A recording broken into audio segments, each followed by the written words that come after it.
See you sa September. Hi tita, I miss you. Happy birthday.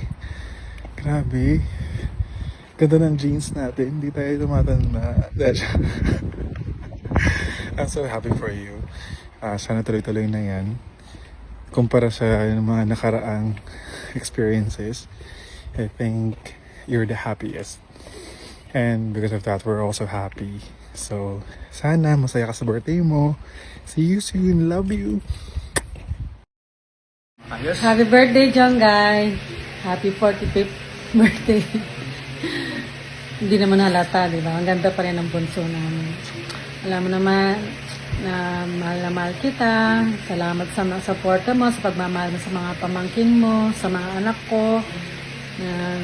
Nandiyan ka palagi. Wala man akong may balik sa iyo, pero sana balang araw makabawi din ako sa mga mabubuting nagawa mo sa amin. Sana balang araw makuha mo ako dyan sa Japan. Saka pagdating ng panahon na medyo nasa retirement age na talaga tayo, magkasama tayo sa pinapangarap natin na makabili ng lupa, makatayo lang tayo ng pubo, sama-sama lang tayo. Pubo? I love you! Happy birthday, Mama Jojo. I miss you. Balik na naman dito parang mga July. Okay na. Tsaka, September ba babalik? Ngayon pa lang nalaman ng bunso wala siguro. Akala ko si bunso si Tito Clarence. Happy birthday po. I love you. I love you, Jojo! Mwah, mwah!